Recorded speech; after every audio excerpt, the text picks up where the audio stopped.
Greetings, everyone. Welcome, and we be ready to begin. The regular notice requirements of the New Jersey Open Public Meeting Act has been complied with, and that adequate and advance notice of this meeting was given at least 48 hours in advance. On January 19th, 2023, notice was mailed to the Carrier Post, Philadelphia Inquirer, and posted on the district website. Would everyone please stand for the Pledge of Allegiance?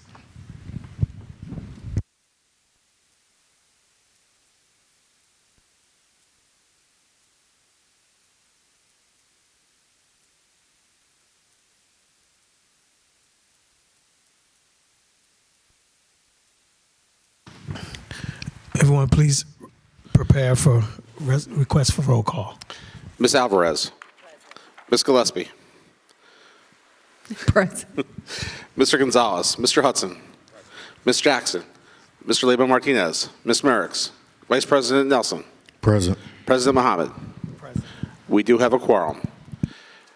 At this time, I'd like to request a motion to go into closed executive session for approximately 45 minutes to discuss topics of individual privacy as well as safeguarding of public property.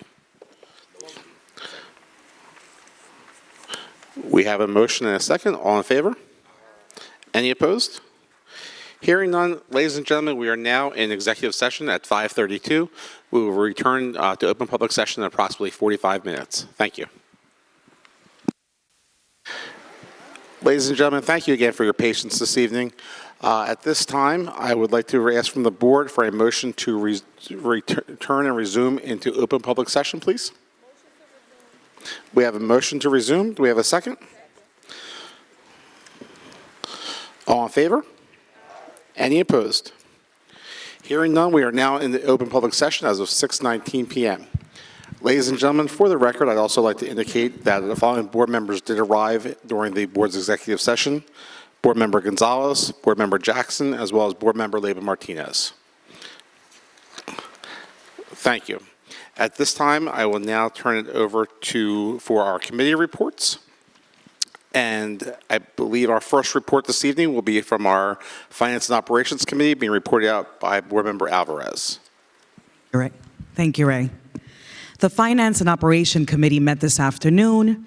The district is still awaiting final approval for the fiscal year 24 district budget from the County Office of Education. Once approved, the district will be able to begin preparing for those programs which will be occurring in the summer and throughout the 2023-2024 school year. Despite production delays, the district has received its initial order of 5 52-passenger school buses, which have begun rolling through our city streets. The district will be ordering 7 additional buses, 5 52-passenger and 2 24-passenger, to expand the district-owned fleet in the 2023-2024 school year. Yesterday, a ribbon cutting was held for a new playground at Yorkshire School. The playground was acquired and installed through a partnership with Subaru of America. We have installed new bleachers in the East Side Gymnasium and are currently working with our cohort vendors to purchase new permanent bleachers at both our high school athlete complexes. Our door alarm project has begun installations at Camden High School complex. The project will enhance safety and security on the campus by alarming all exterior doors, creating an audible siren and camera imaging if a door is opened without authorization. The district is currently issuing bids for a number of facility projects to occur over the summer and the next school year. A new roof has been installed at Cream School, which is one of the many roofing projects throughout the district. We would like to wish all of our bus drivers a happy National Bus Drivers Day and thank them for all that they do for our students.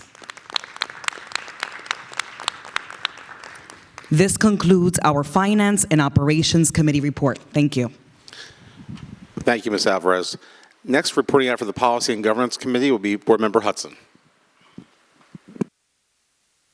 Everyone, reporting out from the Policy and Governance Committee, chaired by Board President Mohammed. The meeting was also attended by myself and Board Member Jackson, Sam Price, and Teresa Reese. We discussed new policies and policy revisions. For a second reading, we have new policy 9112, student representative to the Board of Education, revision to policy 1120 regarding board meetings, and repeal regulation 1120, board meetings and public participation, as well as new policy 1121, public participation at board meetings, to replace the repeal regulation.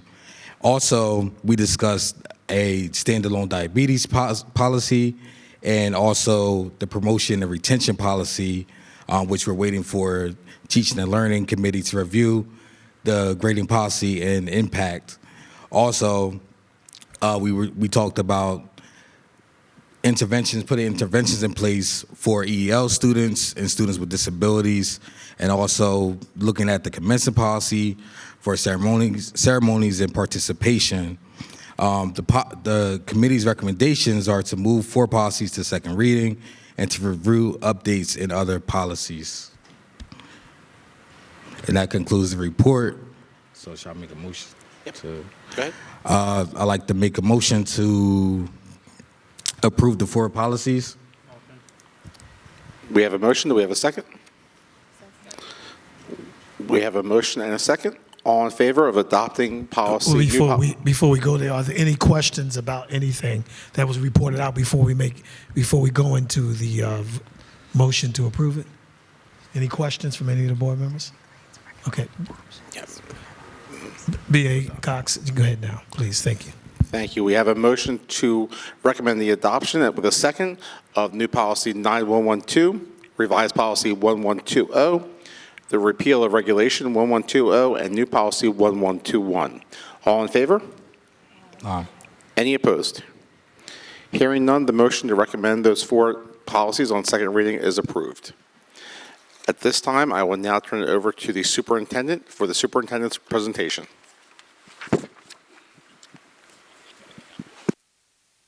Thank you. At this time, if we could all transition down to the first few rows for the presentation. And I'd also like to add that we did not have student board representatives this evening. They were all involved in extra activities, so they were not able to be here. That's the only reason they're not presenting. Good evening, everyone. I want to take this opportunity to welcome every one of you to our April Advisory Board regular meeting. And at this time, I will go into our superintendent's presentation. But before I do, this is Autism Awareness Month, and we want to just continue to highlight and make sure that we are all aware of all of the wonderful, wonderful individuals with autism, but also all of the educational advancements that have been made in ensuring that they get everything that they need. So we're celebrating. It's okay. We want our young people to know it's okay to be different. And so we're celebrating Autism Awareness Month. Let's move to the next slide.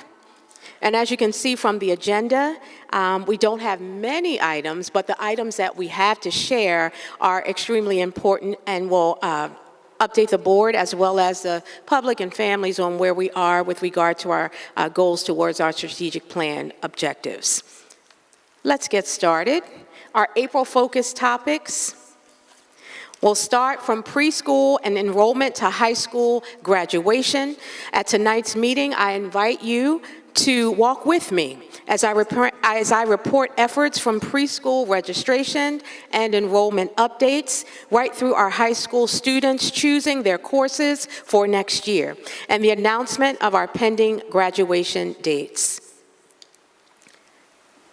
As you can see on the next slide, beginning with pre-K, we know that the foundation is laid in our pre-K students for a love for literacy, a love for math, just a love for education in general. And so on Thursday, April 20th, I, along with the members of the district's advisory board and Early Childhood Advisory Board, joined the Office of Early Childhood to kick off our annual preschool outreach and recruitment season. We gathered in the Fairview section of the city to canvass the area, knocking on doors to speak with residents about the benefits of enrolling in our wonderful preschool program, and to share ways to get their 3- and 4-year-old children registered for school. Informational brochures were distributed to residents, yard signs were placed throughout the neighborhood, and posters displayed in businesses along Morgan Boulevard. Of course, the highlight of the day was being able to provide books to and interact with our potential preschoolers and their families. And this was what the day was all about. I had the chance to even sit down on the step and read to a prospective pre-K student, and he didn't want us to leave. He wanted us to stay. He was ready for school. So if you could help us to spread the word that we still have seats available in the Camden City School District's pre-K department. We are one of the best pre-K departments in the state of New Jersey, and that's been proven by research and also by evaluation of our preschool program. So we want our young people to be able to take advantage of the free pre-K offerings for 3- and 4-year-olds. We also have wraparound services. So if family members work, they can sign up for our wraparound services to have their students in school as early as 7:30 in the morning and leaving by 5:30 in the evening.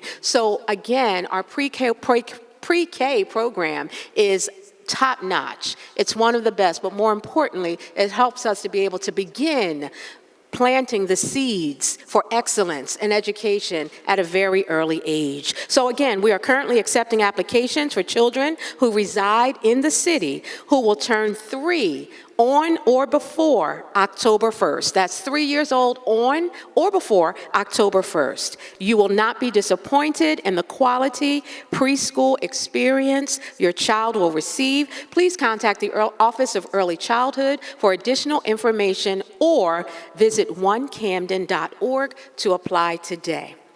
Next slide. So we go from pre-K, the very beginning, to high school, graduation and commencement. And here you can see the dates. We've already shared these through our schools, through our social media outlets, as well as through our district website, but want to make sure that we come back to this setting. Last month, we were able to hear many of the voices of our wonderful young people as they express themselves with regard to their ideas around how graduation should be held. And so, as you can see listed here, the graduation dates are as followed. Wednesday, June 21st, Camden High will graduate from 1:30 till 3:30. Brim Medical Arts from 5 o'clock till 7. On Thursday, June 22nd, Creative Arts High School will graduate from 9 till 11.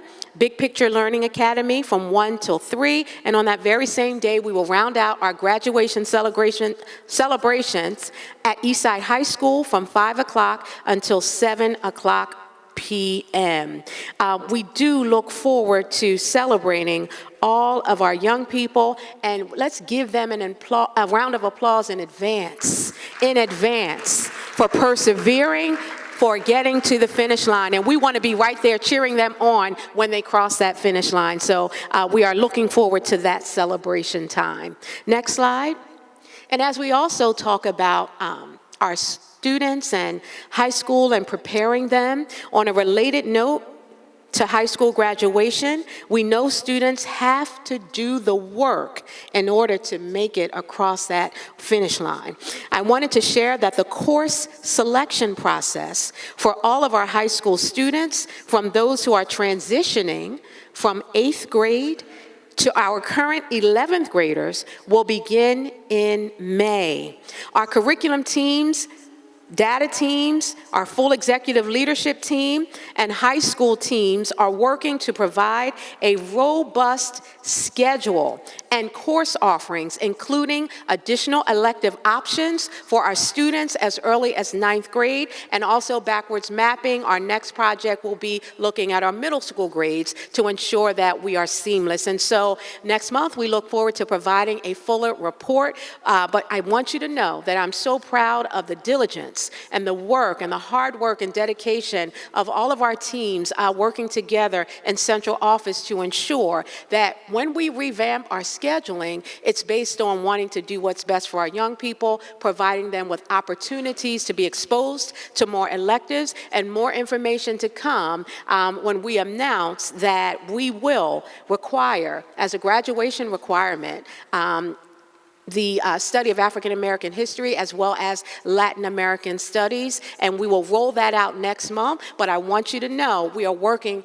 diligently to ensure that our young people have the best education and that that education is culturally responsive. So thank you to our teams, all of our teams in the Teaching and Learning Division, as well as everyone. I get in trouble if I start calling names because we all work together in order to make sure that our young people get what they need. Next slide. Enrollment updates. Enrollment. So the main round results were released on April 6th. And as we move into the rest of these updates, I want to make sure that we stay connected to enrollment. Everything that we do as a district, every advancement that we make, we do it for our young people, and it also should attract others to the quality of our programming and what we have to offer. We're not perfect, but we are striving for perfection. So the district has significantly higher re-registration response rates compared to last year, considering we are only in April 2023. The overall response rate of the district, 56%, and that's with an 82% overall match rate. So what that means is that we have families that have committed to coming back to our Camden City School District schools, and we're looking for that, that number and that rate to even improve, and they are getting their matches. And so with regard to new student registration, I just want to share a bit of information. New student registration includes registering for a school you applied to and received an offer, as well as directly registering to your neighborhood guaranteed school. You can do either by logging into your account and selecting the applicable pathway. The 2023-24 main round results have been released to families as of April 6th, as I said before. Any family that submitted applications between December 6th, 2022 through March 10th, 2023 can now visit onecamden.org to view their results and accept school offers. New student registration deadline is May 19th, 2023, and that helps us to be prepared for the upcoming year, to make sure we have the supplies, the materials, the bus routes, the drivers, everything that we need to make sure that our young people have what they need to succeed. So again, please spread the word and make sure that if you are a family that has not selected the school of your choice for the upcoming school year, that you reach out. We will support you. We will help you to get through the process. And we're looking forward to welcoming your students with open arms. So again, that's for new students. For returning student re-registration and re-enrollment, families with students returning to their current school, all we need you to do is to complete a re-registration for the 23-24 school year in the One Camden portal. Re-registration or re-enrollment is an important process for families because we want to make sure we have the most up-to-date contact information and other important information such as transportation, which will help school staff, again, as I said, prepare. We want to be ready, not preparing in September. We want to be ready so that when students come in, we have everything in place. So for assistance with registration and/or re-registration, families can contact One Camden in a few ways, which include the phone number and email address on the slide. This information is also going to be on our website, so you can refer back to it as needed. Next slide. So it's important, right? If we started talking about pre-K and how important it is, and we talked about high school graduation because we want to have a 100% graduation rate in the Camden City School District. Do you agree? Maybe? 100% graduation rate? Yes, that is what we want to see. All of our young people graduating on time with their cohort. And so for the months of February and March, we want to highlight attendance. So I'm going to provide some certificates now to those individual schools who have reached 90% or more in more than one day of their average daily attendance for the months of March and for the month of February. So I'm going to call those schools. You can come up, receive your certificate. We'll take a picture because we want to celebrate your accomplishment of getting our young people in school each and every day. We've got work to do, but we are moving forward. So the first school I'd like to call, if there is a representative, Veterans Memorial Family School. Can I ask our board president and also our board vice president to come up to help to present the awards and then also to stay for a picture? Thank you so much. Awesome.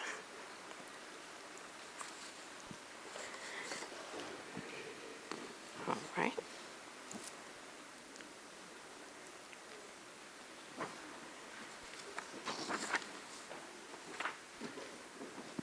Excellent, excellent. Congratulations. Congratulations for the great work. Board President, if you don't mind presenting the certificate with our Board VP. Excellent. Thank you. Congratulations. Let's give vets another round of applause.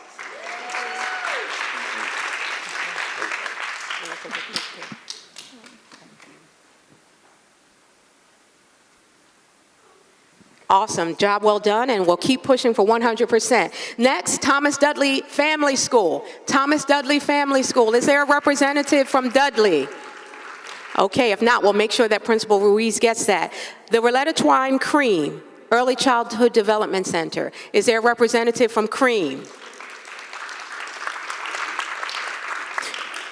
Octavius V. Caddo School, any representative? Yes, yes indeed. Once again, you're here every month. I love it. Love it, love it, love it. There you go.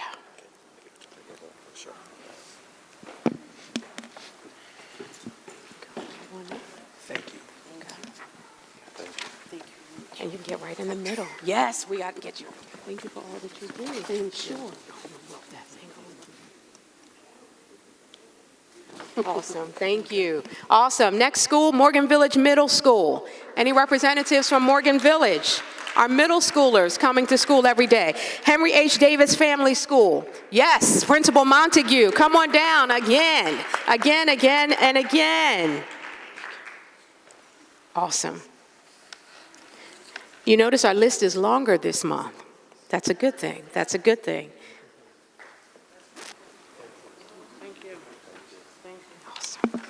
Okay. Yes, indeed. Yes, indeed. Thank you. You're welcome. No problem. Forest Hill Elementary School. I know Forest Hill is in the house.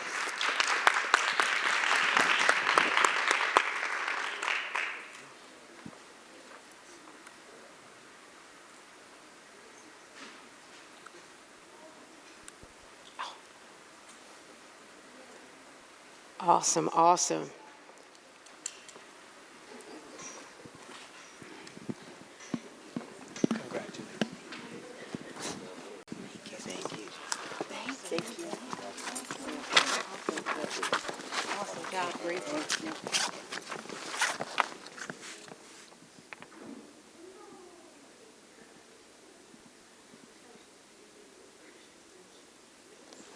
Thank you. All right, you're welcome. Next school, Creative Arts. Creative Arts, any representation from Creative Arts? Moving on over to Cooper's Point. Cooper's Point, anyone present? All right, congratulations. Camden High School. Camden High School. All right, and also we want to acknowledge Brim Medical Arts High School. Brim Medical Arts, do we have a representative? Yes. Thank you.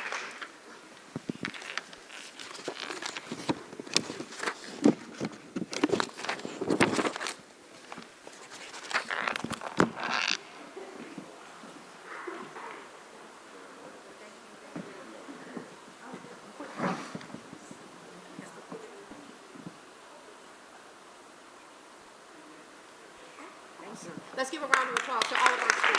Oh, Camden High School, yes. Yes, absolutely. Camden High School.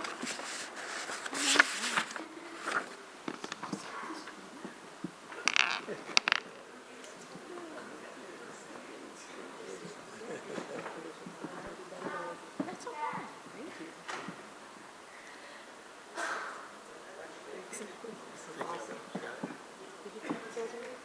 Oh, you got it. All right.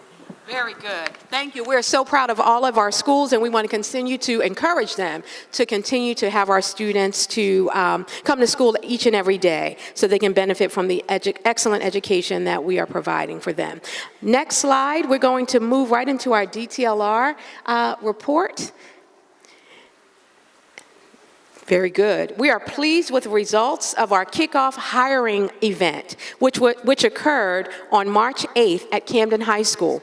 Over 200 people pre-registered for the event, meaning our recruitment and outreach connected with that many people before the event even occurred.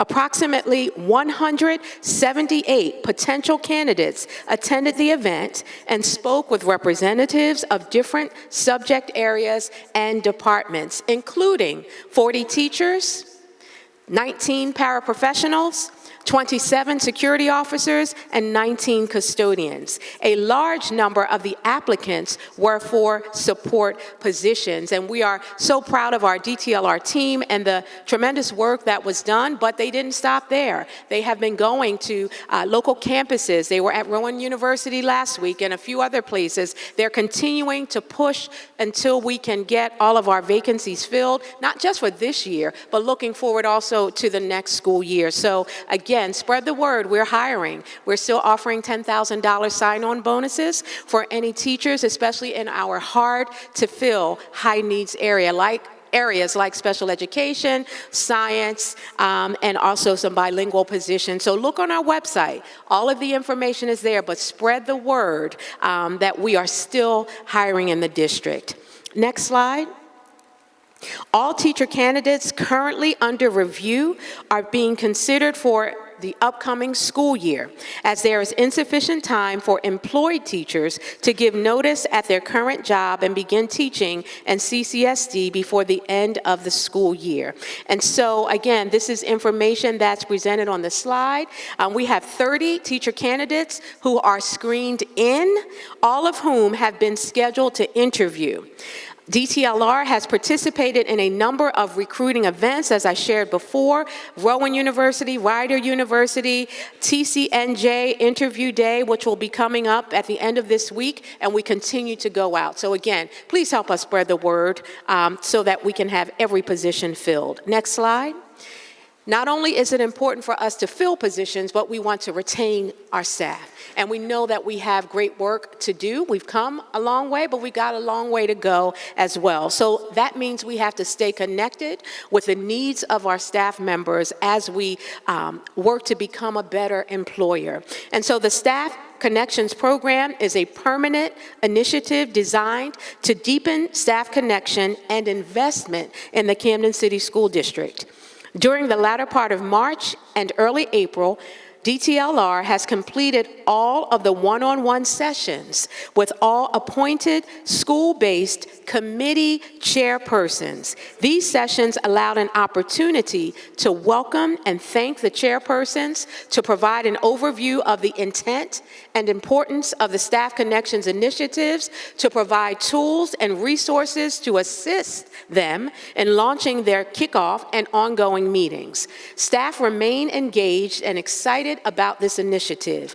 The immediate next steps for the Staff Connection program include finalizing dates for each committee's kickoff meeting, sending meeting invitations to each corresponding committee member for the kickoff meeting, and launching and completing the kickoff meetings for each committee within the next few weeks. I will continue to provide periodic updates to highlight the great work being presented in this area. Next slide.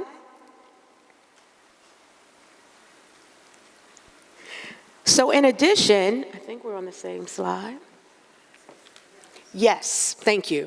In addition to working to fill all of our vacancies, we are also working to prepare our young people for the workforce. To that end, I have great news. I'm excited to announce that the Camden City School District's SWAG program, that stands for Students Working to Access Greatness, the application process will launch this week. SWAG is a 6-week summer youth employment program for Camden City middle school and high school students with a long, rich history of over 35 years.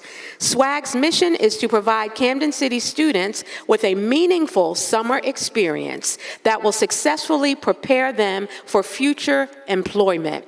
Student employment is a partnership that benefits the student and our local community and our school community as well. We consider this program to be an investment in our students as we continue to develop and as we continue to explore opportunities for student success. Summer student employment has several advantages, such as work experience, training, career exposure, and last but not least, financial rewards. During orientation, students will develop and enhance personal and professional skills, responsibility, habits, attitudes, and self-confidence that will contribute to their future success. These are all the reasons we invite your scholars, our scholars, to apply now. Completed applications should be returned to your school's Family Operations Coordinator, to the District Solution Center, or you can email them to bgreg@camden.k12.nj.us by Friday, June 9th. So we're putting the word out early because we want as many young people as possible to be engaged and to have the opportunity to earn money for themselves. More information is available on the district's website under the Families section. So please take a look at that excellent opportunity. Moving on to teaching and learning. We want to start off by highlighting the iReady March Madness. H.B. Wilson jumped into the March Madness excitement and created their own competition dedicated to iReady lessons. The iReady March Madness competition included all students in grades K through 8, and grade levels competed against each other to see who would be the iReady March Madness champion. Grade levels moved forward in the bracket by having the most combined past lessons in math and reading. Special shout out to Mr. Bakanowski for creating the school-wide video to launch the competition. Mr. Bakanowski and his mother also created the iReady Champion capes for the winners. Way to go, H.B. Wilson, and it's great to make learning fun and to make learning just as competitive as any sport or any other endeavor, so we're excited about that enthusiasm for learning. Next slide. On Wednesday, and you can see the tremendous response based on the participants in this next slide. On Wednesday, April 19th, Eastside High School had an opportunity to host its second M-Schools Student Workshop. There was great participation in dialogue from students, as well as sharing of valuable information on self-care and social and emotional stressors. The presentation consisted of information about mental health and access to specific social services to support our immigrant and undocumented youth. This was a tremendous activity, and we look forward to continuing this great partnership. Next slide. The New Jersey Student Learning Assessment. It is so very important that we pause for a moment and talk about our state-mandated assessment. So in the month of May, which will be a few short days away, students in grades 3 through 11 will begin to take the New Jersey State Assessment, the NJSLA. Our district will be testing students in English and language arts, math, and science. Student attendance is very important during this time. So please make sure your children get a good night's rest and that you talk to them about the importance of doing their best on the assessments. They do matter. The assessment is computer-based unless modifications are required. If you have any questions, please reach out to your children's teachers or to their school or to your child's school leader. And on the next slide, we want to jump back a little bit to talking about more of the summer opportunities that will be offered for our students. So this slide lists out all of the important information related to summer school and credit recovery opportunities for grades K through 12. Our summer program dates for this upcoming summer are July 5th through August 4th. The program hours will be from 8:30 until 3 o'clock p.m., Monday through Thursday. Instruction will occur between 9 a.m. and 12 p.m., and extracurricular activities will be offered from, I can't see that. I'm sorry. From 1 o'clock p.m. until 3 o'clock p.m.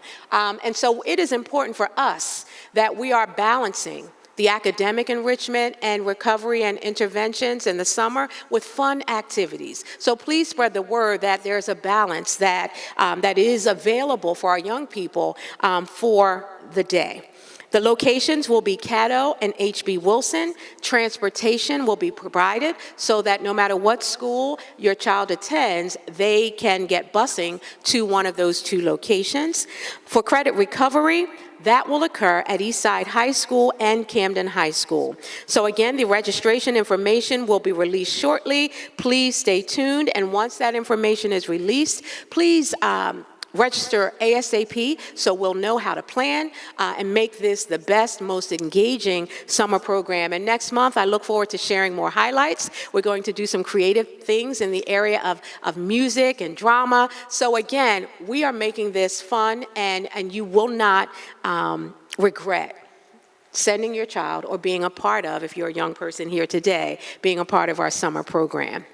And the next slide, and I'm almost done, includes our highlights, which is one of the most favorite parts of our presentation. So students at Morgan Village Middle, H.B. Wilson, Camden High, Creative Arts, BPLA, Brim, Forest Hill, and Davis submitted creative smoothie recipes to our food corps and Camden School nutrition teams. 3 of the most creative and delicious smoothie recipes were chosen at each location for taste testing by staff and students. All of the smoothies were so yummy that there were some close calls, but the following recipes are the winners from each location. Morgan Village Middle School, strawberry banana smoothies were the winners. H.B. Wilson, oat Rageous smoothies won. Camden High Campus, sunset smoothies.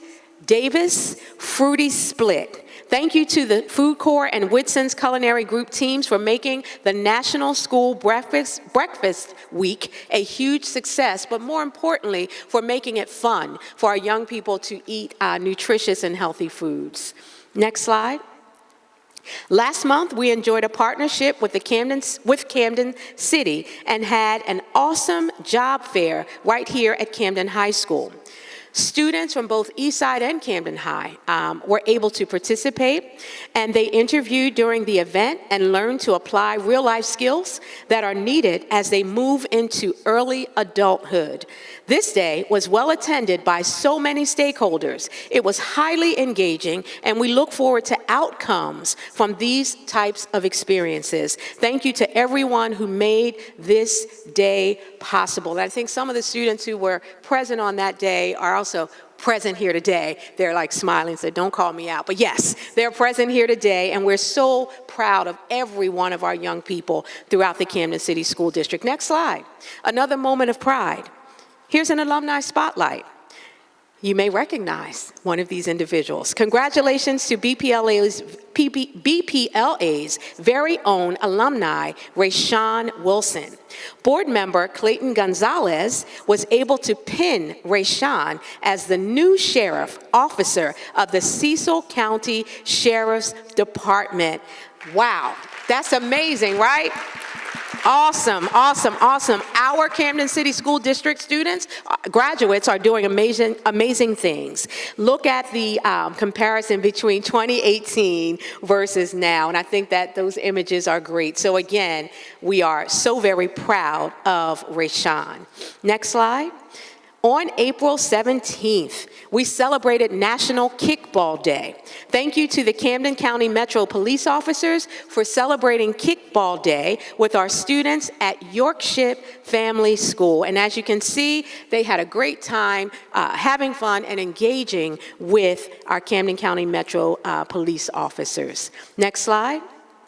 Eager readers, future leaders. This was a power-packed and well-attended event. This event was so special, and another well-attended event. Thank you to Senior Director Ebony Henson and members of the Theta Pi chapter of Alpha Kappa Alpha sorority for planning Eager readers, future leaders. The gym was packed with book giveaways, readers, announcements to the kindness announcements of the winners of the kindness poster contest. We look forward to all of our readers becoming our future leaders, and it was a wonderful evening. Next slide. Check out some of our fifth graders at Davis School, learning life lessons through a mock trial at Rutgers Camden Law School courtroom. The case was designed to teach the children life lessons. With no eyewitnesses to Superman busting up the wall, students played witnesses who are less than reliable on the stand. There's the elderly nosy Nana, who was watching television and not really paying attention, homeless Harry, who testifies in tatters to address the issue of prejudice, and Lois Lane, who admits to having a crush on Superman and is hardly objective. Thank you to Attorney Jordan Goldberg, one of the judges and lawyers who had been preparing Davis fifth graders for the mock trial for 2 months. The program was a collaboration between French and Lorene Watkins. 5 years ago, the church both attend Mount Olivet Seventh-day Adventist, dedicated to make it part of its relationship ministry in the Camden community. They brought the program to H.B. Wilson Elementary School in 2019 and in 2020, then stopped for 3 years due to the pandemic, and then when a Davis Elementary educator asked the women if they could try it there, French and Watkins said yes. So we're just grateful for the community partnerships and collaborations that allow our young people to be exposed to all types of careers and wonderful experiences. Next slide. Can anyone see what name is on that bus?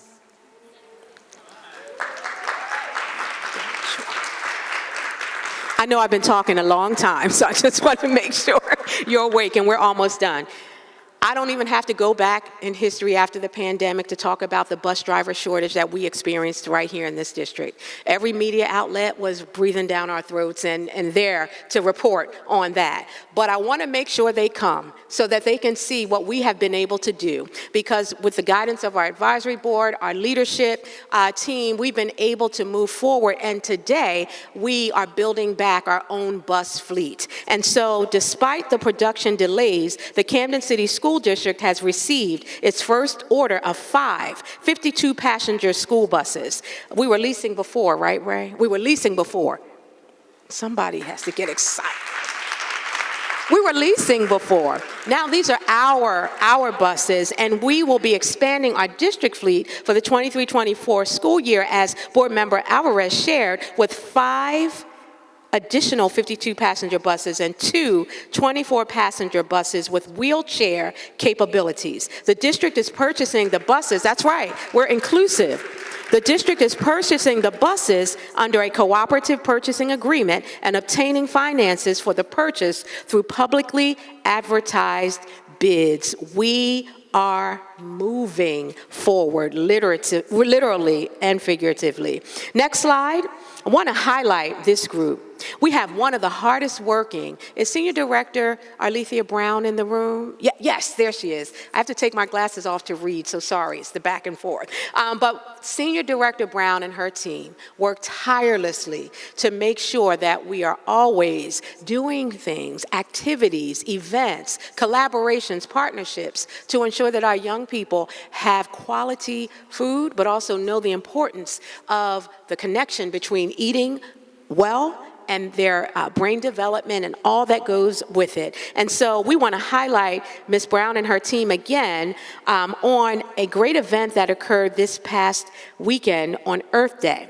Camden City School District's nutrition team and Whitson's and the facilities team partnered with Camden City and Full Futures to celebrate Earth Day, Saturday, April 22nd. This community event highlighted local foods and sustainability activities at Morgan Village Middle School. We want to thank our Camden School District teams and our partners for helping to make this day incredible.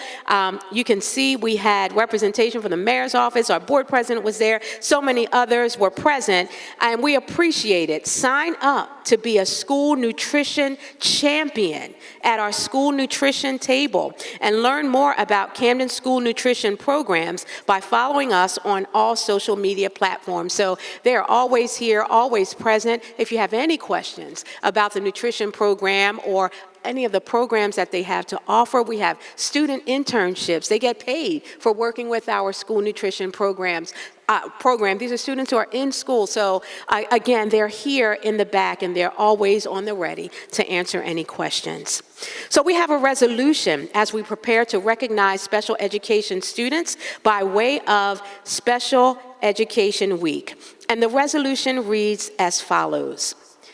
It is recommended that the Camden City School District designate the week of May 14th through 20th, 2023 as Special Education Week in the Camden City Public Schools. Since 1985, the New Jersey School Boards Association and the Association of Schools and Agencies for the Handicapped, serving the private education community since 1974, the state has sponsored Special Education Week in New Jersey.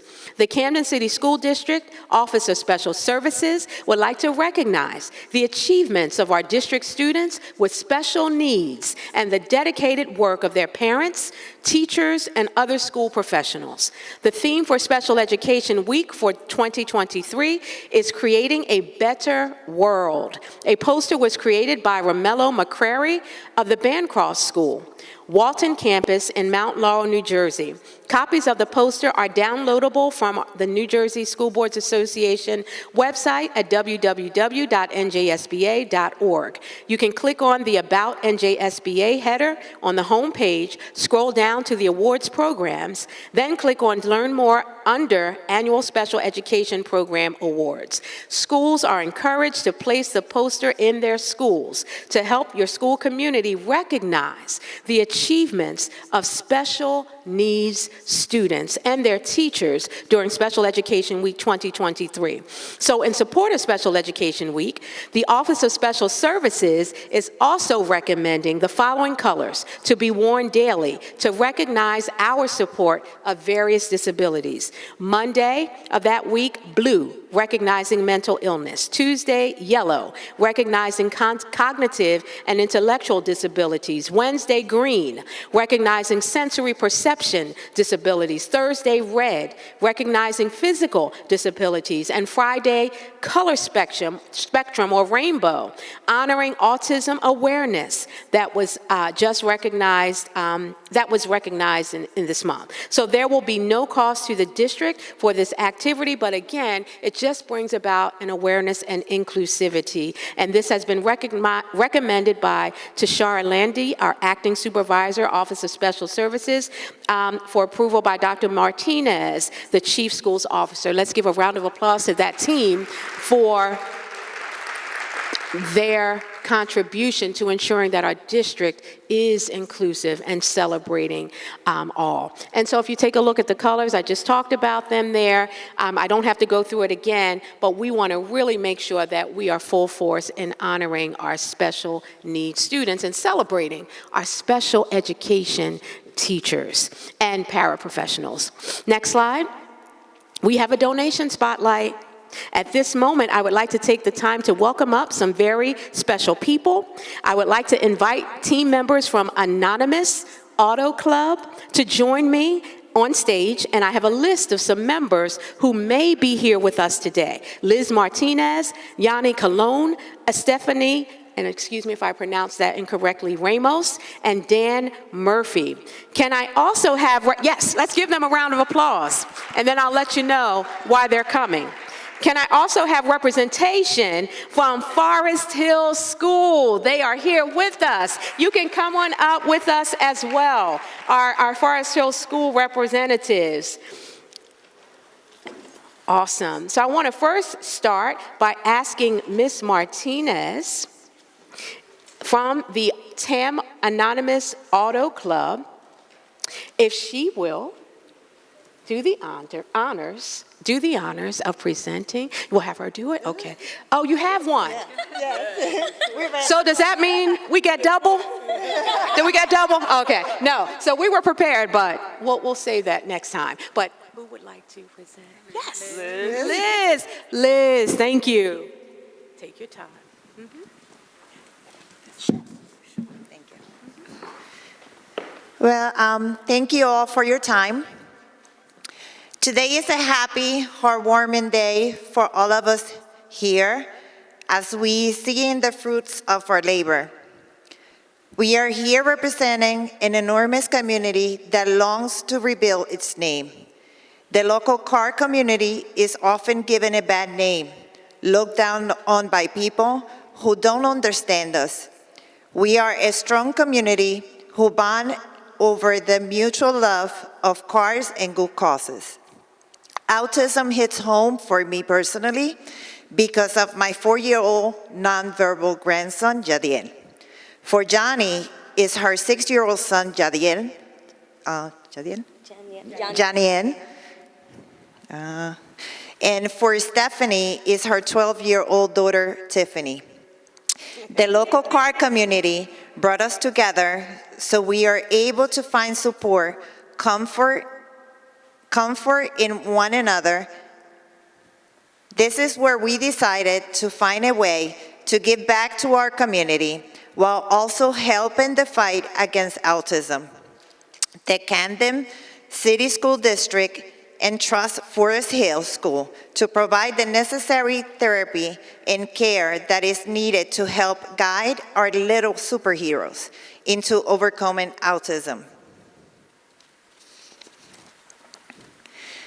The It's Okay to Be Different car show turned out to be a great outing for other families dealing with autism to find resources and information, and also provide a fun, family-friendly environment for all who attended.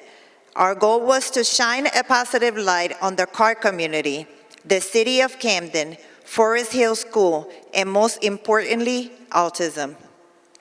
So on behalf of Team Anonymous, Cargo Queen Johnny, Hot Rod Garage, myself, we happy to present Forest Hill School with a check for $11,000, which we couldn't have made it possible without the support of our sponsors, most importantly, the support of the tri-state area car community.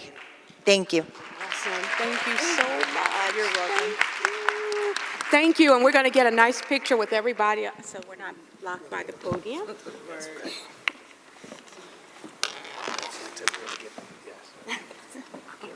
don't know why I just walked in. Thank you, sir. Everyone can be here?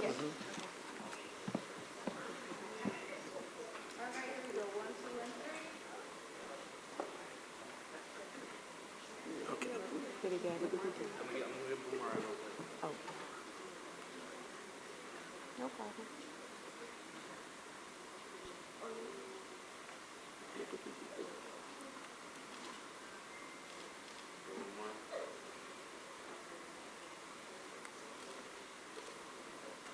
Awesome. Another round of applause, please.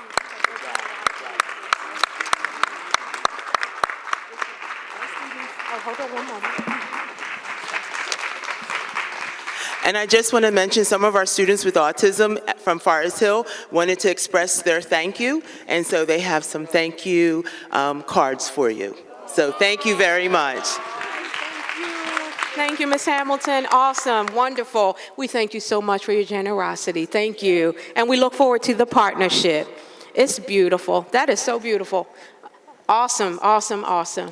And so as they are exiting the stage, again, we do have a resolution authorization an authorization to receive the donation from TAM Anonymous Auto Club. It is recommended that the Camden Board of Education accept a donation from the Autism Car Show to support autism programs in classrooms at Forest Hill Elementary School for the 23-24 school year. Again, Ms. Elizabeth Martinez, the event coordinator of Team Anonymous and Car Event Promotions, and their members would like to donate the proceeds of their It's Okay to Be Different car show, which was held on Sunday, April 2nd, 2023 at the Silver Diner, Cherry Hill, New Jersey. And again, a portion of the proceeds will benefit autism programs for special education students at Forest Hill Elementary School. We are so, so very grateful. So very grateful. We are. And in the spirit of gratitude, we want to say on the next slide, thank you to our school bus drivers. Today, we want to take the time to salute and appreciate our CCSD school bus drivers. Thank you for the invaluable contributions you make to this district and to our students' education and safety each and every day. On behalf of myself, my executive leadership team, and advisory board members, all of us, happy Bus Driver Appreciation Day. We are so grateful, and we have celebrated you today. And just one more, don't forget, Administrative Professionals Day is this week, and it is tomorrow. So we want to also give a special thank you to our CCSD administrative support personnel. Thank you for making a positive impact on the district. You're amazing. You are amazing. You are incredible, and we appreciate everything you do to support our students, our schools, and our families. While we are a day early in celebrating, on behalf of myself, the executive leadership team, the advisory board, happy Administrative Professionals Day, and we look forward to celebrating you. Just one announcement for a save the date. We want to continue to remind everyone of another phenomenal opportunity in our Parents as Leaders series, especially for our fathers who have been coming together to embrace not bad habits, but dad habits.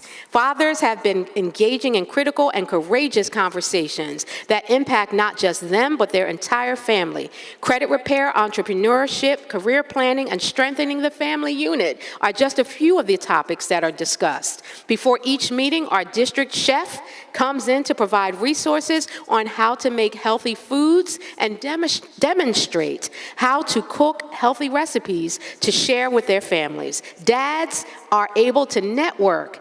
Dads are able to discuss topics in a safe environment and leave feeling empowered. We love our dads. And our next meeting will be held May 24th, right here at the Camden High campus.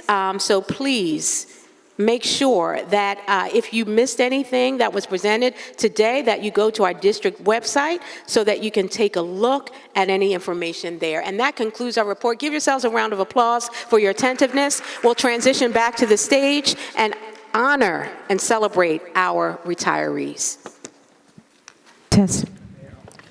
At this time, I'll turn it over to our board president or his designee to acknowledge our retirees.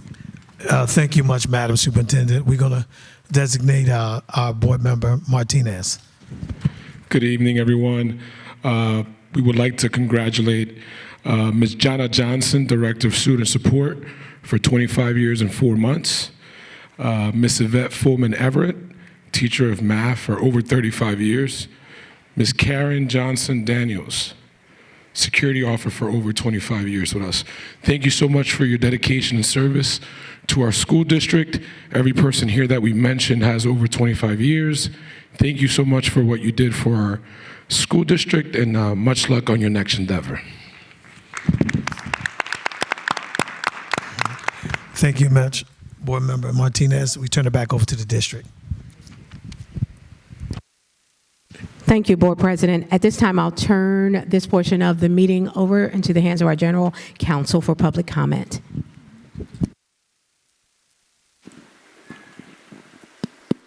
Thank you, Superintendent. The Camden City School District welcomes the attendance and comments from all members of the public at its meetings. This public comment period is your time to present your comments to the board and the superintendent. Each person who signed up to comment will have 3 minutes. You'll be notified when your 3 minutes are up and you cannot yield your time to another person. When it is your turn to speak, please come to the podium and address all of your comments to the superintendent or general counsel. Please be courteous to your fellow community members and keep your comments within the time frame allotted so that everyone has the opportunity to speak. At the end of the 3 comments, the microphone will be cut off and we will end your comment time. We will also request that you please conduct yourself in a respectful manner. The First Amendment is not absolute, and the board can prohibit language that is inappropriate.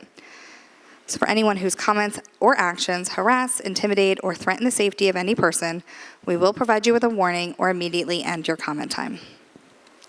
We will not interrupt you during your 3 minutes of comments unless we deem it necessary. If a member of the public speaks about a staff member, interruption may be necessary to caution the speaker of the dangers of slander. After the public comment period is closed, the superintendent or her designee will address your questions to the extent provided by law. I will begin by calling the names of the individuals wishing to provide in-person comment before reading the written comments. And just as a quick reminder, all written public comments read aloud during the board meeting are the views of the person submitting public comment and are not the views of the superintendent, the advisory board, or the Camden City School District. Thank you. Right, the first individual signed up for comment tonight is Desiree Malcolm.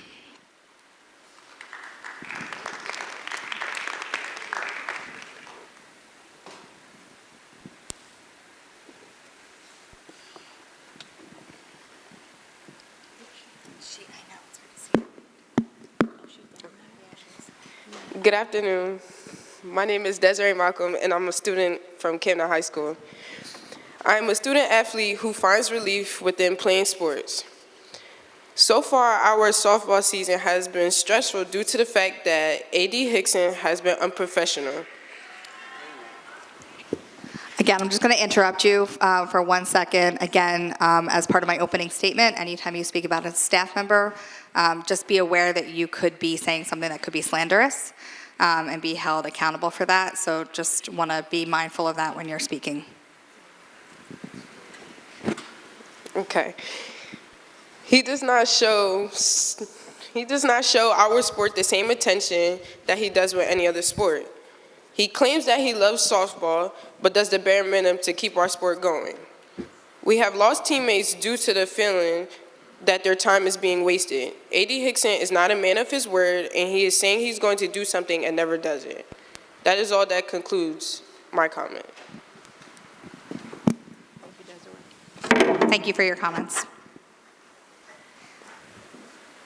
And Ms. Malcolm, there's going to be a member of the staff that if you want to speak individually with Dr. Martinez about any of your concerns, she'll come down and talk with you. The next speaker is Jada Battle.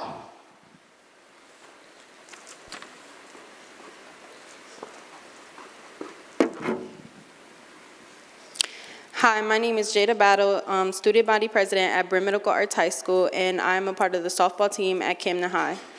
Throughout our softball season, our coach has raised multiple concerns with our athletic director regarding softball equipment, which was ordered back on August 2022 and was never retrieved.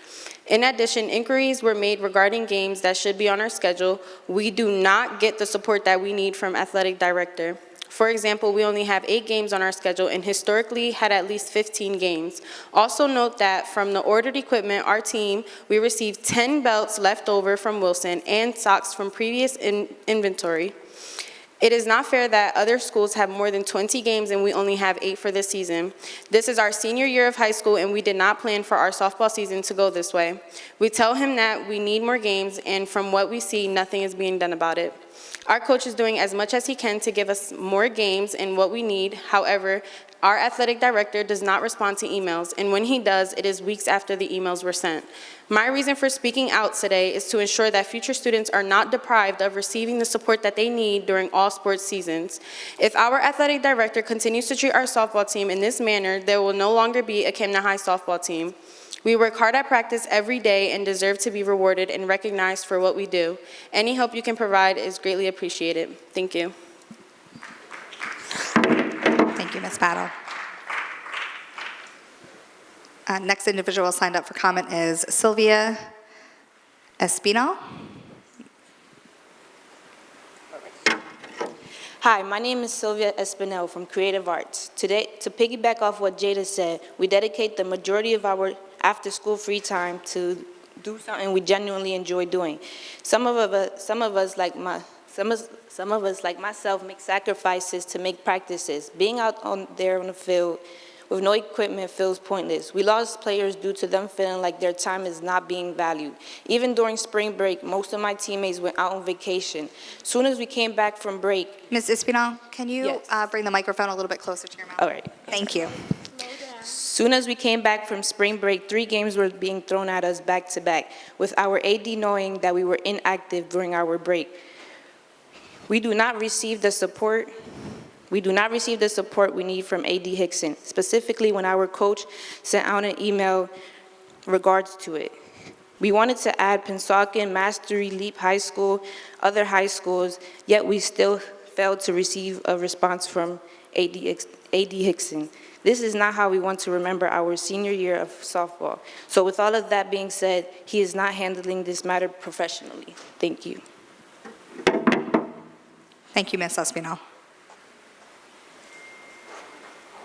Next individual signed up for comment is Nancy Walker.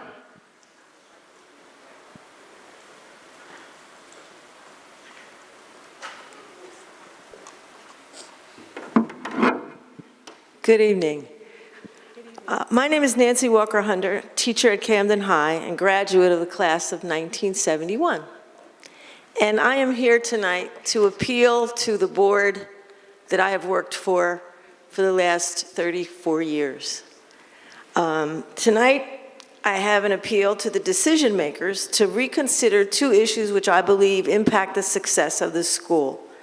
I am representing a lot of the beliefs of the Camden High staff, as well as the endorsement or approval of my principal to be here, because I do like to follow the chain of command.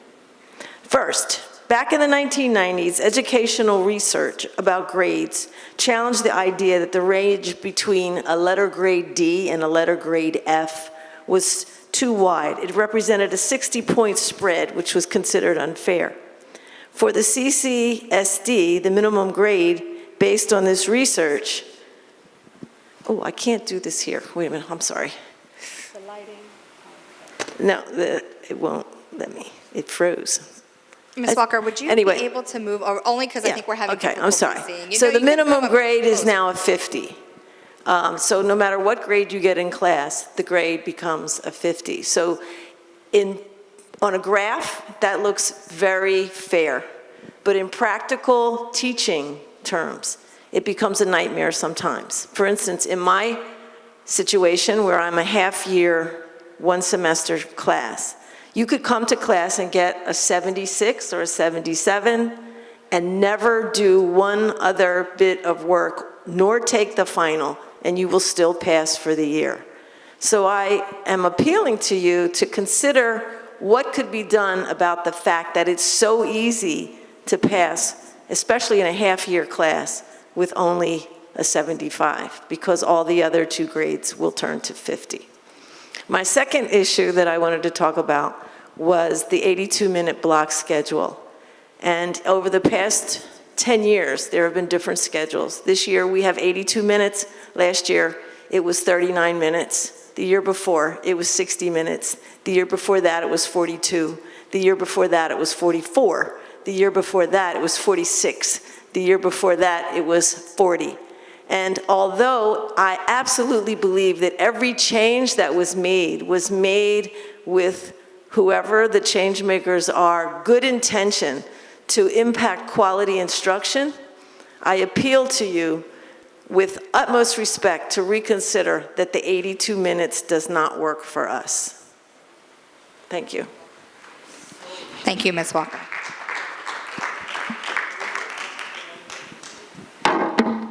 Next commenter is Marjorie Cutler.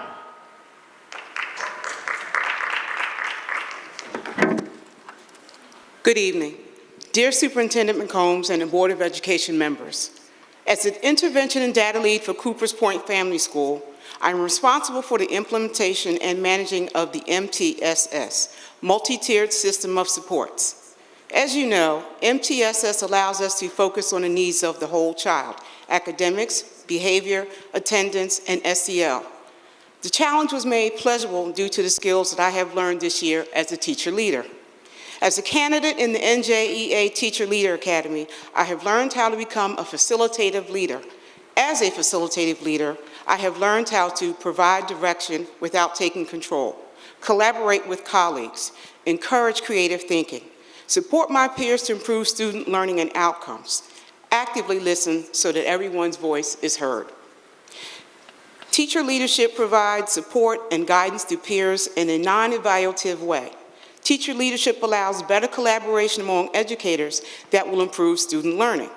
School districts can use Title II funds from the Every Student Succeeds Act to fund this endeavor. While the district continues to hire new teachers, let us not forget the teachers who are currently in the district. There are so many amazing teachers in our district, and embracing the NJEA Teacher Leadership Academy is one way to keep those leaders and teachers in the district.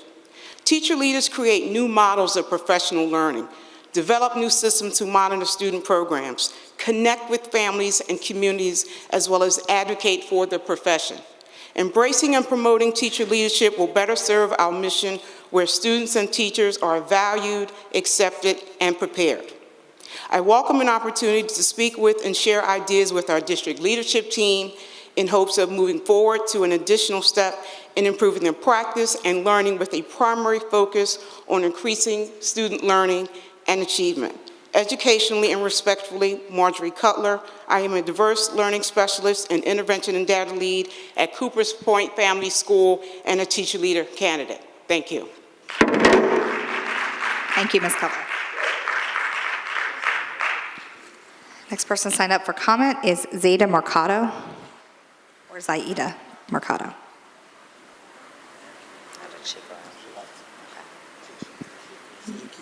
Okay. We're going to move on to the next commenter, which is Sean Brown.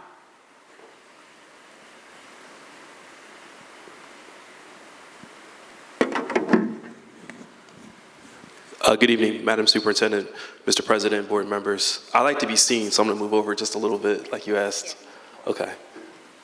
It says it in my name.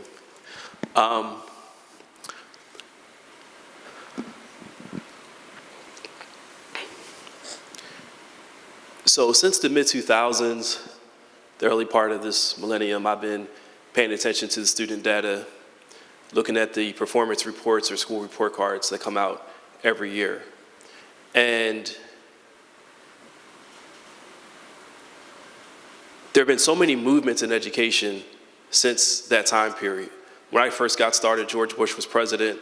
No Child Left Behind was the leading strategy of how we educated our children using the requirements that federal law gave. And there have been so many different changes, grants, programs that have happened since then. When I looked at the most recent school data, I was saddened to see that the line hasn't really gone up much. You see like a 5 degree change when our goal is to really see a jump up. So I have a few questions, and some of these are rhetorical questions. Some of these are things for all of us actually to go home and go back to our offices and think about. The first is there anything more we can do to encourage parents in this district to take the education of their children more serious? A lot of us, including myself, we're dealing with childhood trauma, emotional, sexual mental health issues, economic issues that creates anxiety. But what we see across the state of New Jersey, what I saw when I went to South Africa in the last decade, is that we can't let those things be an excuse for either parents or children for why they aren't committed to learning in the way that needs to occur. Secondly, as the speakers before me, I think, have beautifully stated, it's obvious that we have fantastic students and wonderful teachers in our district and everywhere.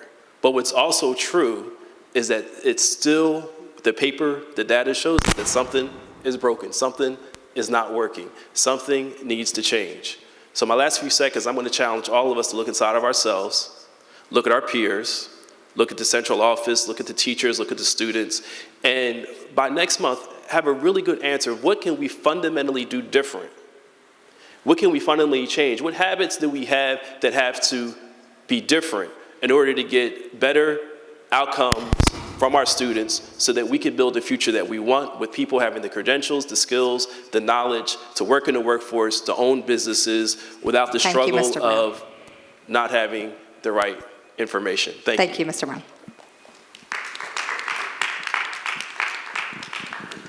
Next commenter is Taiwana Kiaga.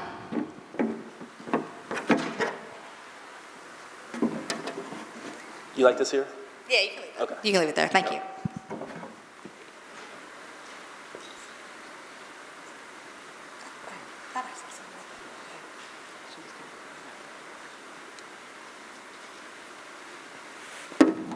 Good evening.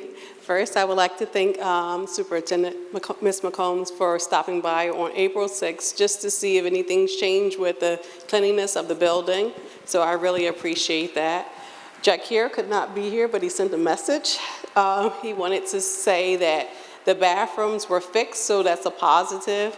And a negative is that the building is still not being properly cleaned. He said that the floors could use some TLC as far as sweeping and mopping the floors on a daily basis. And I concur with what Jack here is saying. So for me, a concern is that door at the end of the hall at Big Picture on April the 17th. I want to say maybe they were students, but 3 people were let in that door by another student. And that's a concern. And so I tried to prevent it, but I wasn't successful. And then I had to try to call Big Picture's main office and then had to walk around there to let Mr. Jenkins know that students were let in. We need a plan in place if something should happen. What number do I call? What's the plan? How do I alert someone immediately that students were let in? That's a serious security issue, and this is the second time I've seen that. Something needs to be done. I know I did hear that the alarms are being installed on the doors. I think that door probably should be one of the first doors for the alarm to be installed on, because students enter and exit out of that door, and no one is there to man that door. And our security guard at that time was not in the hallway because that was Big Picture's lunch. So that's a concern. I have a minute.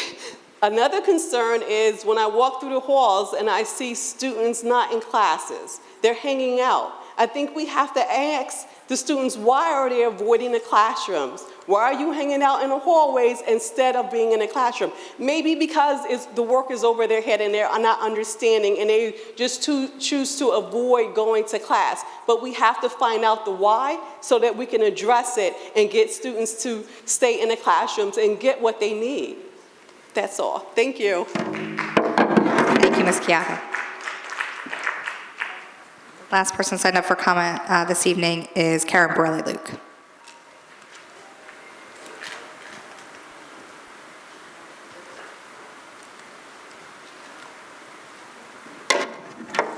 Okay. Good evening, Karen Borelli-Luke, Dr. Charles Brim Medical Arts High School.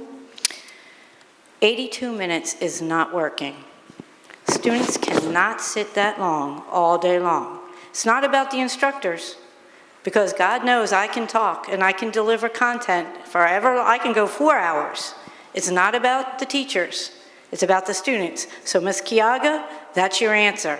They cannot sit for 82 minutes.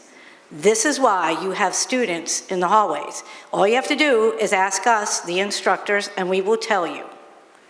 Imagine trying to instruct a class in PE, but you have to monitor gym doors. Not to let students cutting the opportunity to jump into the gym just to disrupt or cause havoc. How is this fair to my students?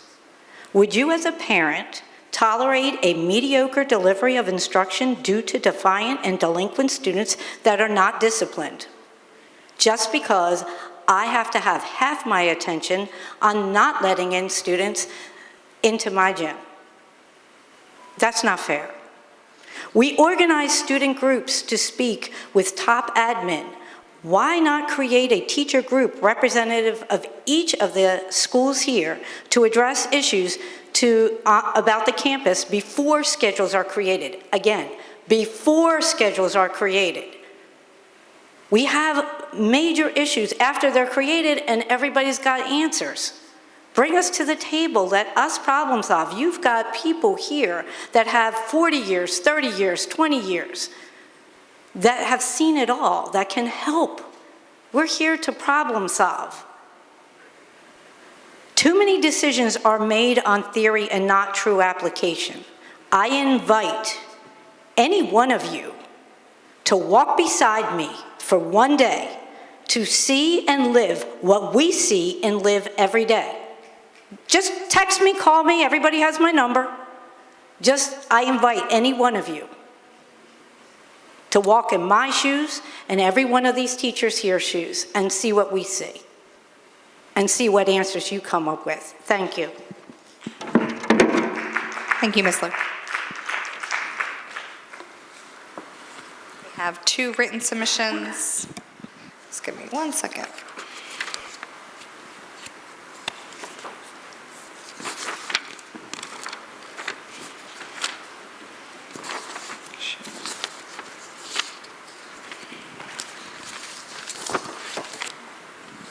First written submission is from Marisol Charansuk. Greetings, school board members. I am an employee of the Camden City School District working as a school social worker. This year, we had the opportunity to host and train 3 pre-service interns from the Human Services Program and 1 graduate intern from the Social Work Program. The interns were from Rowan and Walden University. The interns had an opportunity to be involved with the students, family, and community members. They were integral to the child study team. They were able to assist in reaching out to the parents, interpret for meetings, counsel students, and assist teachers with students' challenging behaviors by implementing positive and restorative practices in the classroom. They also had the opportunity to attend many events offered by Camden Education Association, as well as the offerings from the New Jersey Education Association through the Access Program. The interns participated in workshops and conferences on adverse childhood experiences, circle practice, positive deviance, and many more. Recognizing the benefits of the interns' experiences this year, we would like to continue to host interns in our department and provide the same opportunity to other departments within our great traditional public schools and CCSD. My question to the board is, how can the intern program be expanded next year? Thank you, Ms. Charansuk. She is the social work team lead and bilingual social worker at Caddo and Davis.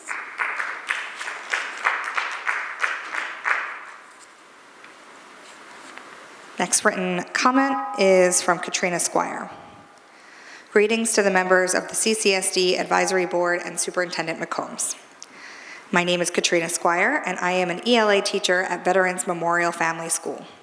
Over the past several years at VETS, we have been expanding our social-emotional learning practices throughout our building. Numerous teachers in the building are using circle practice to assist students in addressing their overall mental health. Circle practice provides a safe place for students to express their thoughts, feelings, and at times share traumatic experiences. We have also added daily school-wide mindfulness practices to help students and staff regulate their parasympathetic nervous systems, which have recently been in overdrive due to the pandemic. Our NJEA Access consultant has been coaching staff and participating with this work over the past several years, even during remote learning. I have shared a few reflections from students and staff members below. So examples on the peace and restorative circle practice, and these are all students at VETS. It's a way of getting things off of your chest. You can talk about your feelings. It calms me.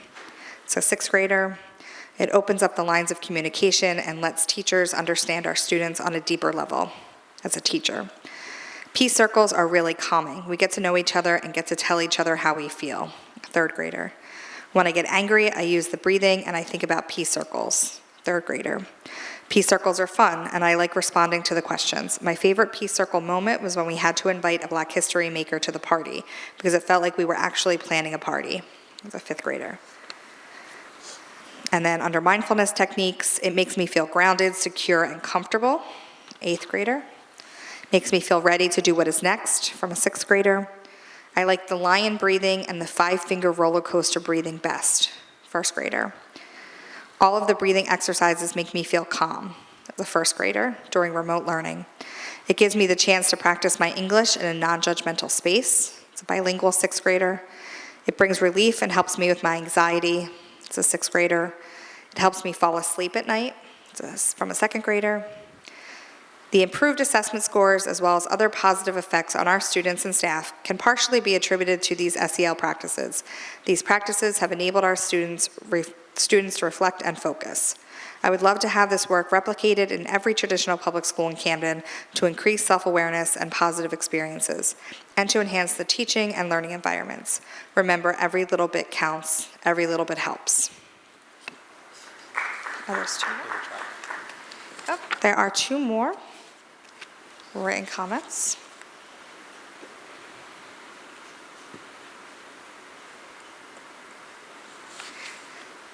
Thank you. My name is Terry Chinen, and I have students in district schools and one homeschooled. I'm here tonight asking for help and how parents like myself can volunteer or be more engaged at my son's school, H.B. Wilson. As a parent who has children in different schools, sometimes it's hard staying involved when they're separated. But if I learned that trying is what matters most, especially when you want to be more involved and active at their school. H.B. Wilson calls me when something has happened or I need to pick up my child, but not to invite me for any special events or even parent meetings. I feel like my child sees me more involved or going to parent meetings other than when it's a bad day, he will succeed more and want to do the same by being involved too. I was told that the school has a parent coordinator and I haven't met her. How can I be involved more at H.B. Wilson other than feeling like an outsider? There's a lot of parents I spoke to that feel the same way. Can we change the way they treat parents outside their doors? Thank you. And then our final comment is from Sula Barroso. Good evening, my name is Sulma Barroso. I have a little girl who attends Thomas Dudley in third grade. Last month, I asked if I could grab a voucher for uniforms for my student, but no one has returned an answer. As you know, children go very fast, and I am a mom who does not have a job. It is difficult for me to buy uniforms every 2 to 3 months. I wanted to know if there are already funds to grab more vouchers for uniforms, since it is recommended that my student wear a uniform from Monday to Friday.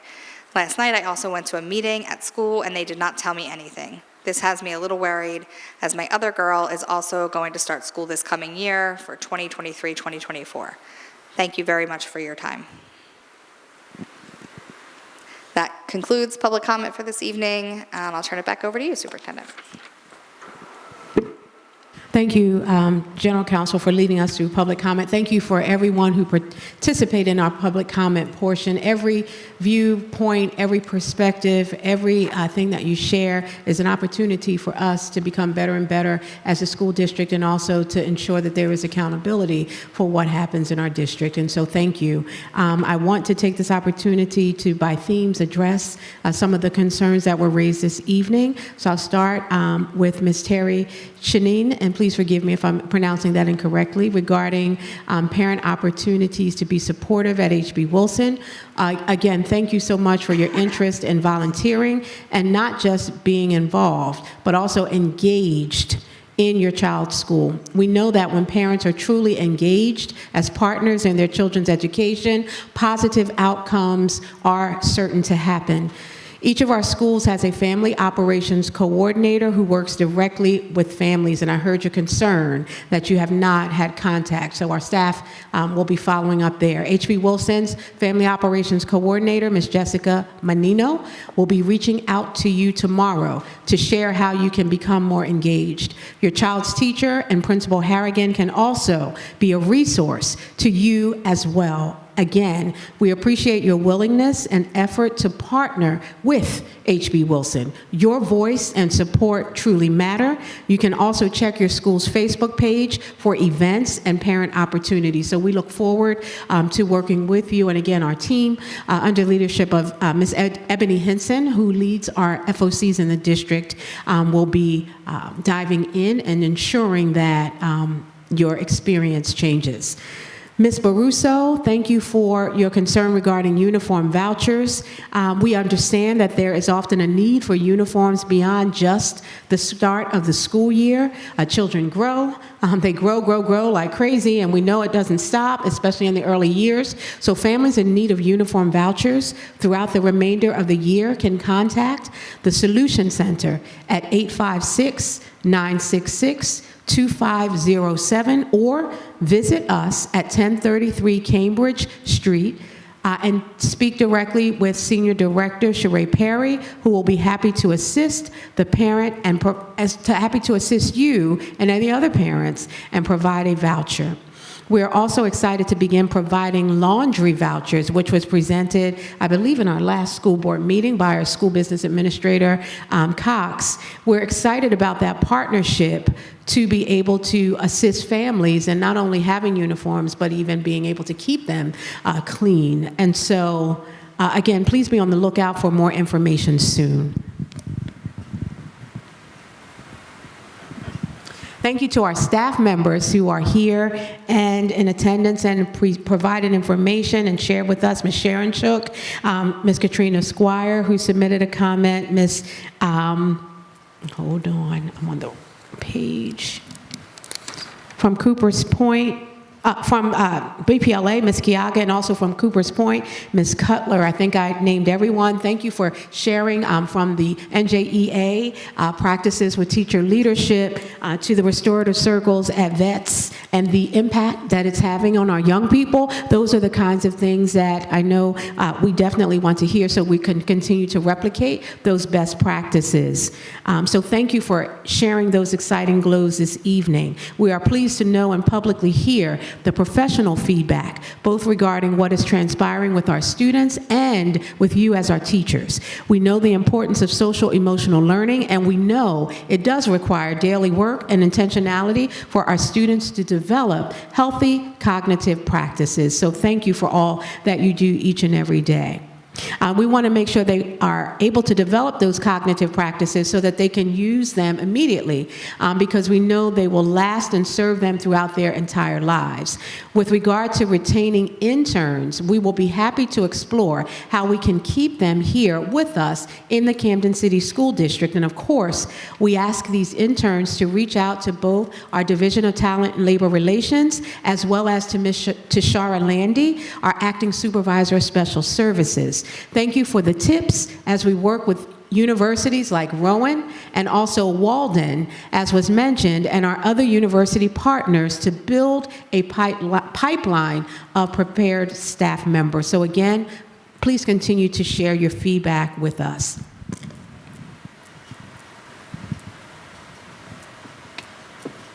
Ms. Cutler, thank you for serving as Coopers Point's data and interventionist, responsible for guiding the school's MTS process and serving as a coach and liaison between the district, the school, students, staff, and families. We appreciate the work you do to bring together the complex processes of providing tiered interventions efficiently and also in collaboration with others.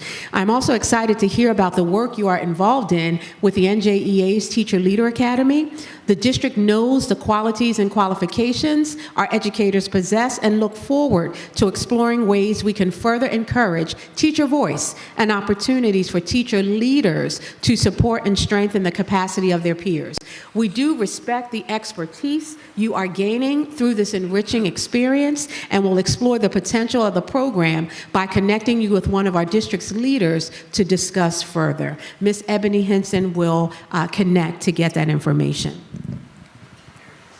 And moving on to Ms. Walker Hunter, there you are. Ms. Walker Hunter, fellow alum of Camden High School, thank you for sharing your concerns about grading. We will take your concerns into consideration. I took notes here, and we also have notes that we collectively are able to take a look at. We'll take a look at your concerns, and we'll take them into consideration as we begin to review grading policies and work to revise the report cards. So thank you. We may be reaching out as well to get further insight as we're moving through the process of those revisions. The district is committed to accelerating student achievement and wants to be certain that we are allowing time for both core instruction and interventions. Thank you for raising your concerns about the 80-minute block, and I believe Ms. Borelli-Luke also did as well. Someone from the teaching and learning team will be in touch with you to learn more about your concerns. And we want to do whatever we can to make sure that, so we have to ensure that we are responding to the needs of our students based on the data, right? The data and what it shows us about our students' high school performance. And we know as a district, we must improve and continue to do so.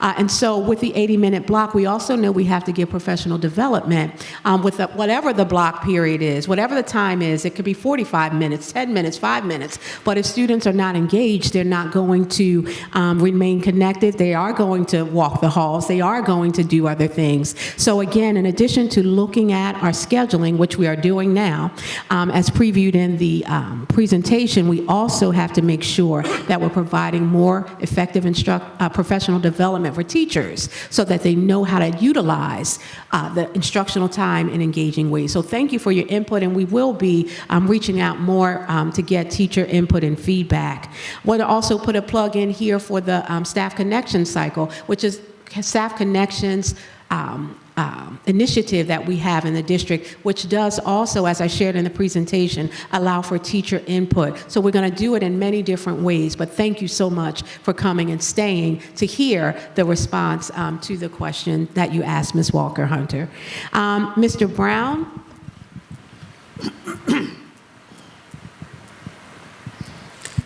Mr. Brown, thank you so much for your comments this evening. As a district, we are committed to increasing student achievement and increasing graduation rates. We know that it will require schools and families working together. And yes, we are committed to supporting our families as they support their children, and also looking at the questions that you posed and taking a deeper look at some out-of-the-box and innovative ways that we can meet this persistent challenge that we seem to face. There is a District Parent Advisory Council that meets and encourages parent participation and involvement. Each school also has FOCs and provides a variety of activities for families and students. Students participate in the MAP, the Morning Acceleration Program, every other Wednesday. During these sessions, students participate in SEL programs. Community partners are available to address and to provide resources and support for students that experience trauma. So fundamentally, we are examining most effective practices to ensure our instruction is aligned to the standards. We will continue to monitor teaching and learning and student achievement, but also making sure that we do so not in a silo, but in partnership with our families. So again, please continue to, we'll provide our board and the public with more information in that area.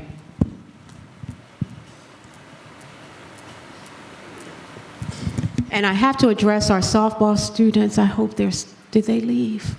They had to, oh, they're in the hall. They're in the hallway.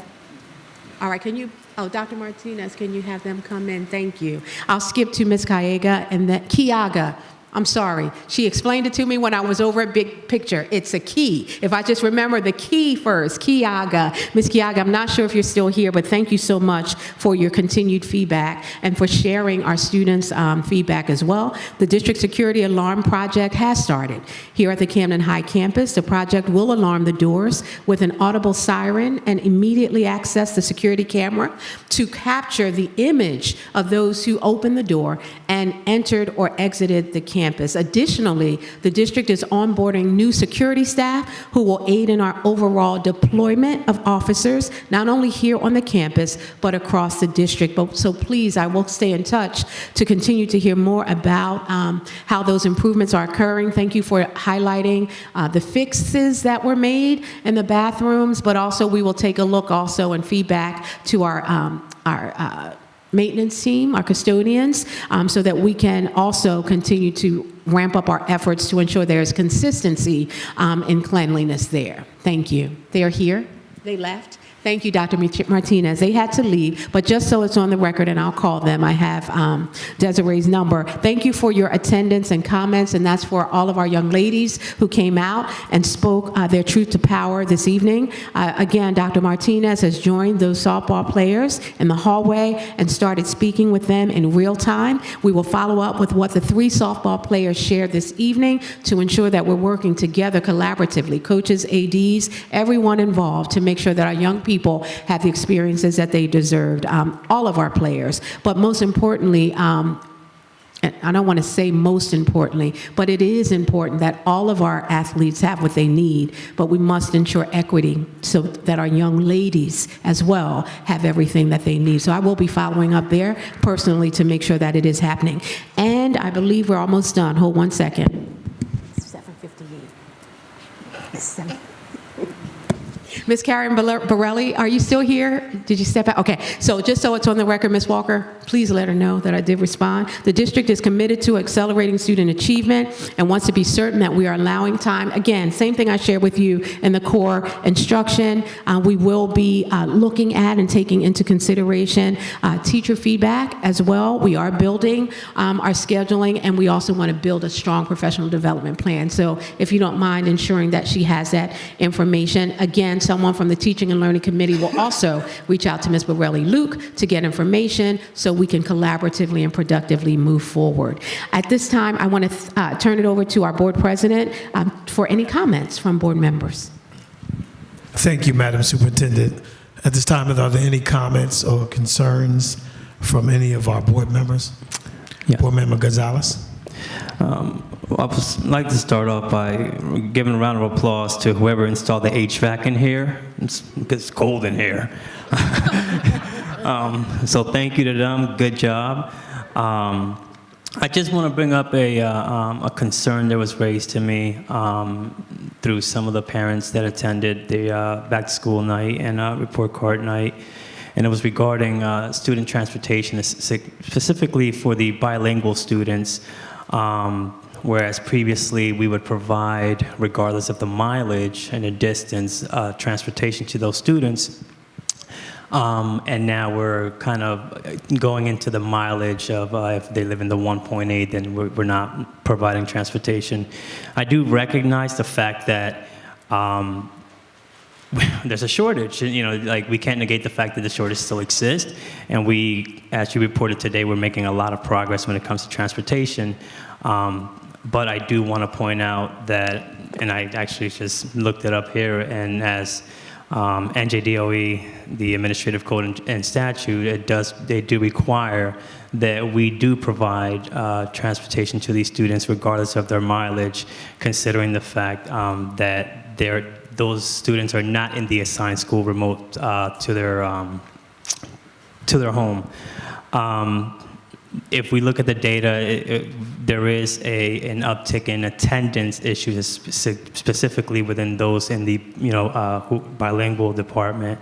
And I think that addressing this and taking this into consideration will increase their attendance and help them significantly excel academically, just by the gesture of providing that transportation and eliminating that hurdle and barrier that those families are facing.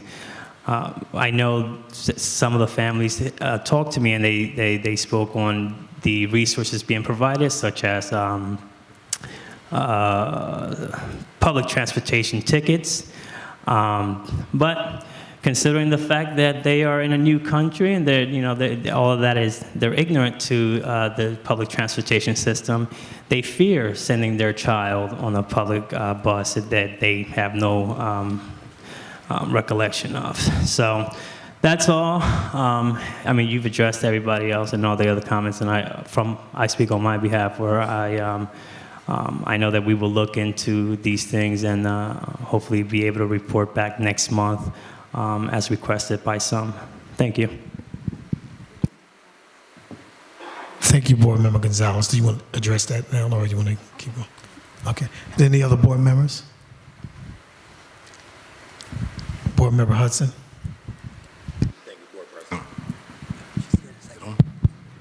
Thank you, Board President. Thank you for, everyone who came to talk about this state report card and, how our students are performing academically. That's something that I've really been prioritizing since I've been on the board. And, I was surprised, I guess, to see, 3 of our schools out of 2,300 public schools, that 3 of our schools are at the bottom of that list. And then the different factors, language arts proficiency, math proficiency, chronic absenteeism. I'm not sure which one of those factors of all, that we're doing bad in, and I think that as a board and as, the superintendent and our staff, we're all doing, our best to try to reform the grading policy and the student promotion and retention policy. So any ideas that, anyone has on, as we work on this, I welcome to have that conversation, and that's all. Thank you. Thank you much, Board Member Hudson. Is anyone else? Well, before I turn it back over, I just want to thank our fellow colleagues here, Board Member, for always, I must say, your diligent job, the things that we do behind closed door, the things that you do every day, and working on behalf of the school board and the members of the community. And just to point out one thing that Mr. Brown said, that is a $60 million question, how to get parents more involved. And I think that's the work that we all do up here, and that's the passion of everybody up here. I know I can speak from what I hear, all of us speaking, as well as the staff here at Camden City School District, of the getting the parents involved, and all the data shows that the more parents are involved in children's education, the more successful they're going to be.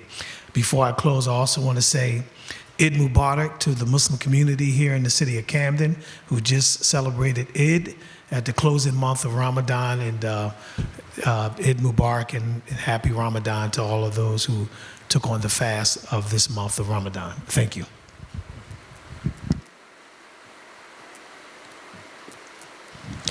Thank you, Board President. And just in quick response to some of the questions raised by board members, Board Member Gonzalez, thank you for providing what you did share, your feedback with regard to our students, transportation, for our bilingual students, the impact on attendance, the impact of families not feeling safe with public transportation. I'm going to kick it over to our school business administrator to share some information to that regard. Thank you, Superintendent. As you know, we're currently in the process of preparing our transportation routes and bids for next year. We're actually going to be reducing our mileage down to 1.5 miles. So any student who resides 1.5 miles or more outside of their school zone will be provided transportation. Additionally, with the expansion of our district bus fleet, we're creating a kind of a district transportation system. Similar to what we're familiar with NJ Transit and SEPTA and what have you, we'll be having buses run north to south and south to north through the city, picking up students along the various transportation routes and dropping off at respective schools. So we're really taking a proactive approach and kind of a unique approach in our discussions with the DOE that has not been implemented elsewhere in the state with the transportation system, to really ensure that our students, regardless of where they reside, are able to have transportation to school in some form or fashion in 23-24. Good job. Thank you so much. And then I want to also respond, Board Member Hudson, thank you. You do have a keen focus on the academic performance of our young people, and always ask questions and provide recommendations to the end of ensuring that we're increasing our student achievement. I looked to the rear of me because I was looking for Dr. Martinez. I think you were in. Yeah, can you please come to the front so I can just ask you to quickly share a quick update as we close with regard to ASP and how our students, I want to just end on the note of celebrating those schools that have come out of status. So we do recognize that we are consistently pushing to not only restore academic achievement in our district back to pre-pandemic levels because we took a hit, right? And we know that we are moving in the right direction coming out of the pandemic. But I also want you to know that it's just not us saying it, but the New Jersey Department of Education, there are several schools that have come out of status. And so even though I know you cited there are 3 schools that were at the bottom of the list, there are many schools, I'm not, this is not defensive at all. I just want to make sure I share the whole picture. There are many schools that have increased. Over 50% of our schools increased their proficiency from the prior year, some of them making double gains, and we shared that, and that presentation is on the board the district's website. I believe we shared it in October, but if you go to October, November, we did by statute, have to share out that information. So I want to just take the opportunity to close on the note of acknowledging those schools that did come out of status, meaning they were either targeted or in comprehensive status because of low test scores or chronic absenteeism. And so if you don't mind, Dr. Martinez, I'll give you a second. Yep. To get that together. And then as she's preparing to share that, I also want to again underscore what President Mohammed underscored as well. It is a holistic process. We know that we need our families to be involved as well. So again, we will continue to work diligently to find innovative ways to engage our families. All right, and on that final note, there was a recent technical assistance session that was held at the Department of Education, bringing those schools that are in status to the table, but also we had to submit a plan for how we're going to sustain those schools that have come out of status. So I wanted to just provide some just up-to-date information. I'm sorry, I didn't mean to put you on the spot, Dr. Martinez. I know you were doing double duty with the students in the back, but if you would not mind sharing, since that is a part of your body of work. Good evening, everyone. The great news is that our district, Camden City School District, was the first school to complete the annual school plans last year, not only in Camden County, but in the entire state. So that's a lot to be proud of. I want to recognize the staff who collectively work with our school leaders and the school leadership team, and that's a great accomplishment for our teachers, for our school leadership teams, who work diligently to make sure that we submitted those plans. And we're right on track this year. The 2 schools that have maintained out of school status and should get a big round of applause is Brim High School and Caddo Elementary School.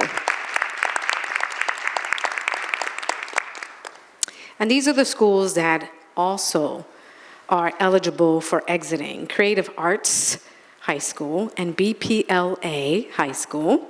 You can clap, it's good. Coopers Point, Vets, and Dudley. We're so proud of these schools. And so that's 7, and we're gonna do even more next year. So look for greater news. Thank you, Superintendent. Thank you, Dr. Martinez. And at this time, I'll turn it over to our Board Secretary to present the Business Office agenda items for approval. Thank you, Madam Superintendent. Ladies and gentlemen of the board, this evening I present our board office items and resolutions, along with our bill list for the month of April, totaling $31,211,445.36. At this time, I'll turn it back over to the superintendent unless there are any questions. Absolutely. Board President, any questions? Yes, are there any questions from any of the board members about the?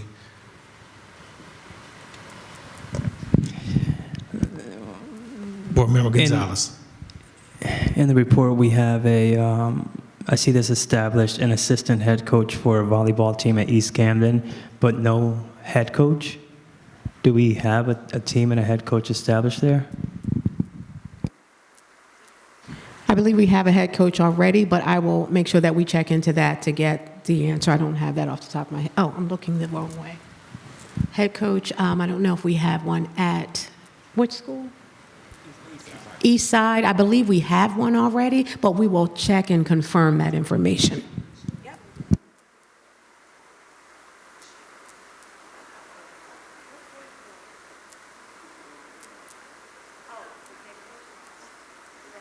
Is onboarding. The head coach is onboarding. Thank you. Are there any more questions? Okay. Thank you. I'll turn it back over to the district. Thank you, Board President. Since there are no other questions, in accordance with the powers vested in the State District Superintendent under Title 18A, I hereby approve today's superintendent agenda items and business office agenda items. I turn it to our SBA for adjournment. Thank you. At this time of 8:13 p.m., I will now open the floor for adjournment. For a motion to adjourn. Motion to adjourn. We have a motion by Mr. Leyba Martinez and a second by Mr. Hudson. All in favor? Any opposed? Hearing none, we now adjourn the meeting as of 8:13 p.m. Ladies and gentlemen, thank you very much for coming out, and be careful going home.